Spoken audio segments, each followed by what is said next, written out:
हैदराबाद के पार्लीमेंटेरियन जिहड़ा ओवैसी ने पाकिस्तान के उत्ते जिहड़ा है वो करड़ा वार करदे कहा कि भी ये जिहड़ियां ने पाकिस्तान दहशतगर्दी नूं हवा दे रहा है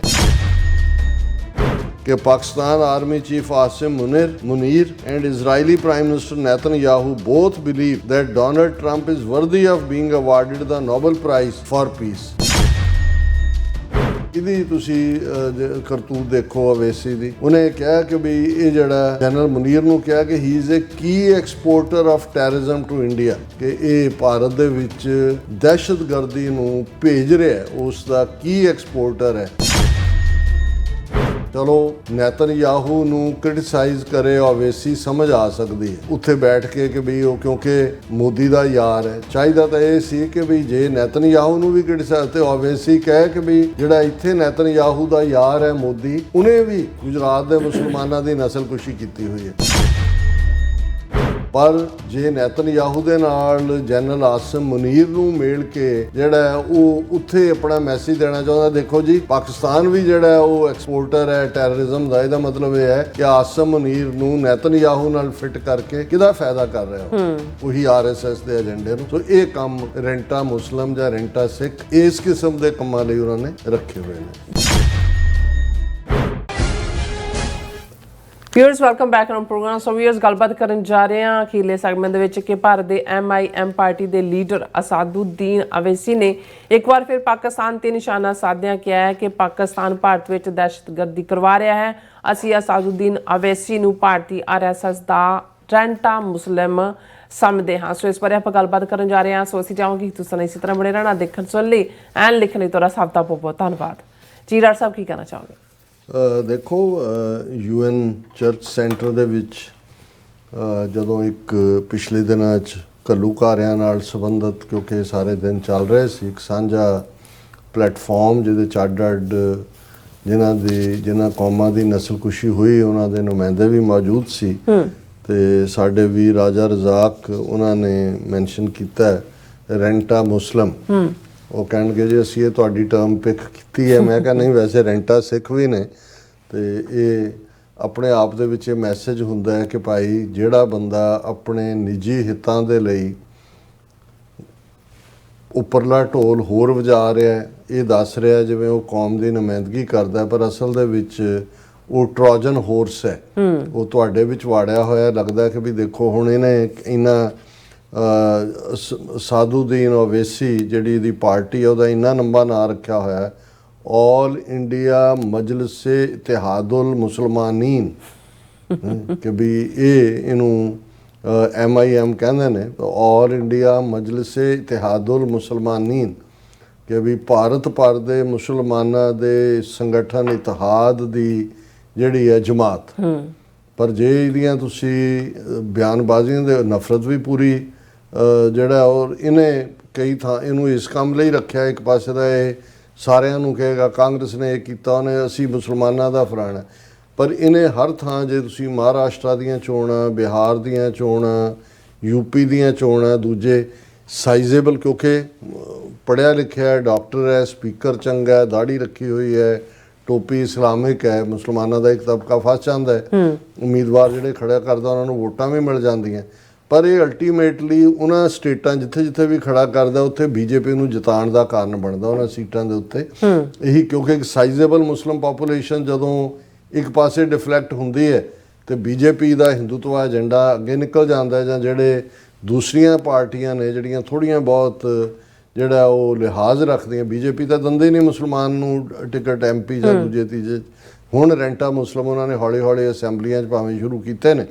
ਔਰ ਇੱਕ ਪਾਸੇ ਤਾਂ ਇਹਦਾ ਇਹ ਰੋਲ ਹੁੰਦਾ ਉਦੋਂ ਮੁਸਲਮਾਨਾਂ 'ਚ ਜਾ ਕੇ ਕੱਟੜ ਮੁਸਲਮਾਨ ਬਣ ਜਾਂਦਾ ਹੈ ਔਰ ਇਹ ਕਹਿੰਦਾ ਵੀ ਸਾਡੀ ਆਪਣੀ ਜਮਾਤ ਹੋਣੀ ਚਾਹੀਦੀ, ਪਰ ਉੱਥੇ ਇਹ ਉਹਨਾਂ ਦੇ ਵੋਟ ਬੈਂਕ ਨੂੰ ਤੋੜਨ ਦਾ ਕੰਮ ਕਰਦਾ।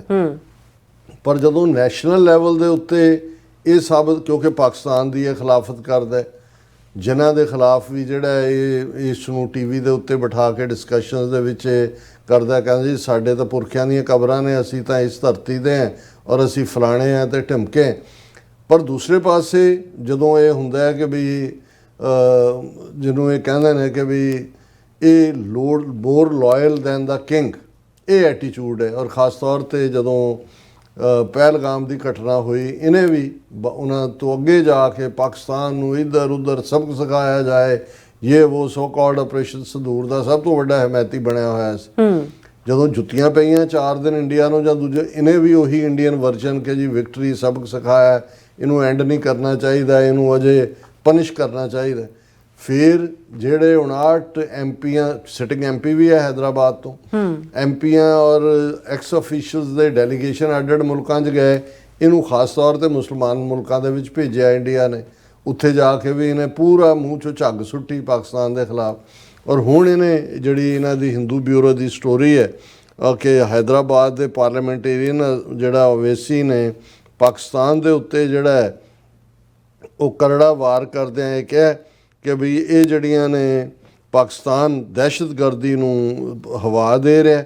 ਔਰ ਉਹਨੇ ਕਿਹਾ ਜਿਹੜਾ ਉਹਦੇ ਤੇ ਉਹਨੇ ਐਕਸ ਦੇ ਉੱਤੇ ਆਪਣਾ ਕਮੈਂਟ ਵੀ ਕੀਤਾ ਕਿ Pakistan army chief Asim Munir and Israeli Prime Minister Netanyahu both believe that Donald Trump is worthy of being awarded the Nobel Prize for Peace। ਕਿਉਂਕਿ ਪਾਕਿਸਤਾਨ ਨੇ ਤਾਂ ਇਮੀਡੀਏਟਲੀ ਕਿਹਾ ਵੀ ਉਹਨੇ ਰੁਕਵਾਇਆ ਜੰਗ, ਔਰ ਦੂਜਾ ਨੈਤਨਯਾਹੂ ਦਾ ਇੱਕ ਆਪਣਾ ਨੈਫੀਰੀਅਸ ਏਜੰਡਾ ਹੈ। ਪਰ ਇਹਦੀ ਤੁਸੀਂ ਕਰਤੂਤ ਦੇਖੋ ਅਵੇਸੀ ਦੀ। ਉਹਨੇ ਕਿਹਾ ਕਿ ਵੀ ਇਹ ਜਿਹੜਾ ਜਨਰਲ ਮੁਨੀਰ ਨੂੰ ਕਿਹਾ ਕਿ he is a key exporter of terrorism to India, ਕਿ ਇਹ ਭਾਰਤ ਦੇ ਵਿੱਚ ਦਹਿਸ਼ਤਗਰਦੀ ਨੂੰ ਭੇਜ ਰਿਹਾ, ਉਸ ਦਾ ਕੀ ਐਕਸਪੋਰਟਰ ਹੈ। ਔਰ ਉਹਨਾਂ ਨੇ ਕਿਹਾ ਕਿ ਵੀ ਇਹ ਜਿਹੜਾ ਜੈਨੋਸਾਈਡ ਜਾਂ ਦੂਜਾ ਕਰਨ ਵਾਲਾ ਨੈਤਨਯਾਹੂ, ਪਰ ਪਾਕਿਸਤਾਨ ਜਿਹੜਾ ਕੀ ਐਕਸਪੋਰਟਰ ਹੈ। ਸੋ ਇਹ ਹੈ ਜਿਹੜੇ ਹੁਣ ਇੱਦਾਂ ਦੇ ਮੌਕਿਆਂ ਦੇ ਉੱਤੇ ਜਦੋਂ ਆਲਰੇਡੀ ਹੁਣ ਨੈਤਨਯਾਹੂ ਡੀਸੀ 'ਚ ਆਇਆ ਹੋਇਆ ਹੈ। ਹਾਲਾਂ ਟਰੰਪ ਨੇ ਉਹਦੇ ਆਉਣ ਤੋਂ ਪਹਿਲਾਂ ਇਹ ਕਿਹਾ ਕਿ ਜੀ ਇਸ ਵਾਰ ਮੈਂ ਸਖਤੀ ਨਾਲ ਪੇਸ਼ ਆਵਾਂਗਾ, ਪਰ ਅੱਜ ਦਿਨ ਲੰਘ ਗਿਆ, ਕੋਈ ਐਸਾ ਸਾਹਮਣੇ ਨਹੀਂ ਆਇਆ। ਹਾਲਾਂ ਉਹਦਾ ਡਿਫੈਂਸ ਮਿਨਿਸਟਰ ਇਜ਼ਰਾਈਲ ਦਾ ਕਹਿ ਰਿਹਾ ਜੀ ਅਸੀਂ ਗਜ਼ਾ ਦੀ 2.2 ਮਿਲੀਅਨ ਪਾਪੂਲੇਸ਼ਨ ਨੂੰ ਫਲਾਣੇ ਥਾਂ ਦੇ ਉੱਤੇ ਜਿਹੜਾ ਉਹ ਮੂਵ ਕਰਾ ਦੇਣਾ ਹੈ, ਜਿਹਨੂੰ ਉਜਾੜ ਨੂੰ ਜਿਹੜਾ ਉਹ ਵਸਾ ਦੇਣਾ। ਔਰ ਇਧਰ ਔਰ ਉਹਨਾਂ ਦੀਆਂ ਕਿਲਿੰਗ ਅੱਜ ਵੀ ਉਹਨਾਂ ਨੇ ਮਾਰੇ ਨੇ ਉੱਥੇ ਆਮ ਲੋਕ ਜਿਹੜੇ ਵਿਚਾਰੇ ਏਡ ਲੈਣ ਲਈ ਖਲੋਤੇ ਹੁੰਦੇ ਨੇ। ਹੁਣ ਇਸ ਮੌਕੇ ਦੇ ਉੱਤੇ ਚਲੋ ਨੈਤਨਯਾਹੂ ਨੂੰ ਕ੍ਰਿਟਿਸਾਈਜ਼ ਕਰੇ ਓਵੈਸੀ ਸਮਝ ਆ ਸਕਦੀ ਹੈ ਉੱਥੇ ਬੈਠ ਕੇ ਕਿ ਵੀ ਉਹ ਕਿਉਂਕਿ ਮੋਦੀ ਦਾ ਯਾਰ ਹੈ। ਚਾਹੀਦਾ ਤਾਂ ਇਹ ਸੀ ਕਿ ਵੀ ਜੇ ਨੈਤਨਯਾਹੂ ਨੂੰ ਵੀ ਕ੍ਰਿਟਿਸਾਈਜ਼ ਤੇ ਓਵੈਸੀ ਕਹੇ ਕਿ ਵੀ ਜਿਹੜਾ ਇੱਥੇ ਨੈਤਨਯਾਹੂ ਦਾ ਯਾਰ ਹੈ ਮੋਦੀ, ਉਹਨੇ ਵੀ ਗੁਜਰਾਤ ਦੇ ਮੁਸਲਮਾਨਾਂ ਦੀ ਨਸਲਕੁਸ਼ੀ ਕੀਤੀ ਹੋਈ ਹੈ।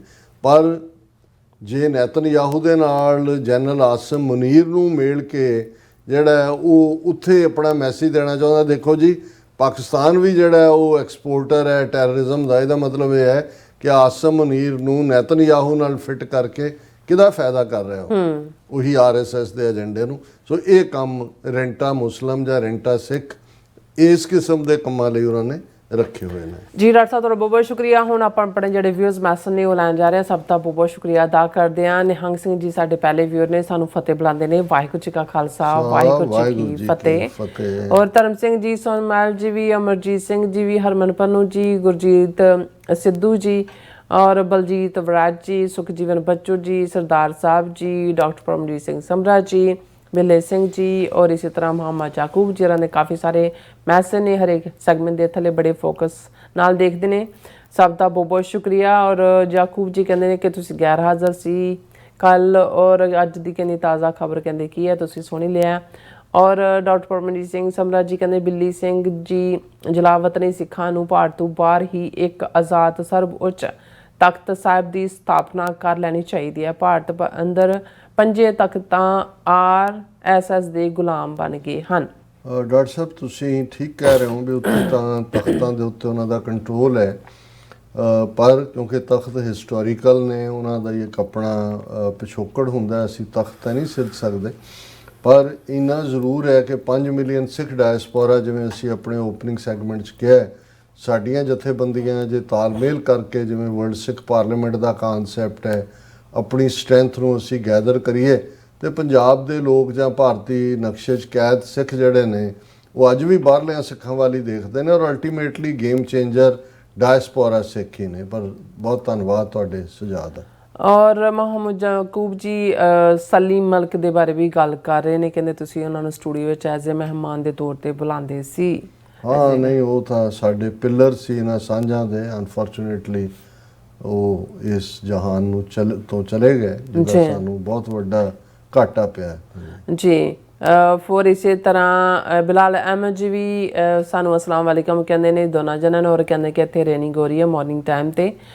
ਵਾਲੇਕਮ ਸਲਾਮ। ਔਰ ਫਿਰ ਇਸ ਤਰ੍ਹਾਂ ਮੁਹੰਮਦ ਯਾਕੂਬ ਜੀ ਕਹਿੰਦੇ ਨੇ ਕਿ ਓਕੇ ਹਾਂਜੀ ਨਹੀਂ, ਉਹਨਾਂ ਨੇ ਮੁਹੰਮਦ ਯਾਕੂਬ ਜੀ ਨੇ ਕਿਹਾ ਵੀ ਕਰਨਲ ਮਕਬੂਲ ਮਲਕ ਜੀ ਨੂੰ ਵੀ ਤੁਸੀਂ ਇਹ ਅਸੀਂ ਦੇਖਾਂਗੇ ਆਉਣ ਵਾਲੇ ਪੀਰੀਅਡ ਦੇ ਵਿੱਚ, ਆਲਰੇਡੀ ਮੇਰੇ ਮਾਈਂਡ 'ਚ ਹੈ ਜੀ। ਹਾਂਜੀ ਔਰ ਬਿਕਰਮਜੀਤ ਸਿੰਘ ਵੀ, ਔਰ ਇਸੇ ਤਰ੍ਹਾਂ ਜਤਿੰਦਰ ਸਿੰਘ ਜੀ ਵੀ, ਫਿਰ ਇਸੇ ਤਰ੍ਹਾਂ ਮੁਹੰਮਦ ਯਾਕੂਬ ਜੀ ਵੀ, ਔਰ ਜਸਬੀਰ ਸਿੰਘ ਜੀ ਵੀ, ਔਰ ਅਬਦੁਲ ਵਾਹਿਦ। ਇਹਨਾਂ ਦਾ ਮੈਸੇਜ ਮੇਰੇ ਖਿਆਲ ਤੁਸੀਂ ਇਹ ਕਰ ਦੋ। मैं क्या कहते डॉक्टर साहब ईरान के साथ गद्दारी की खातर इंडियन नेवी वालों मसूद के साथ मिलकर गद्दारी की, और मुझको ये बात समझ नहीं आई। मुस्लिम मुल्क इंडियन पर एतबार क्यों करते हैं मोदी हर तरफ से।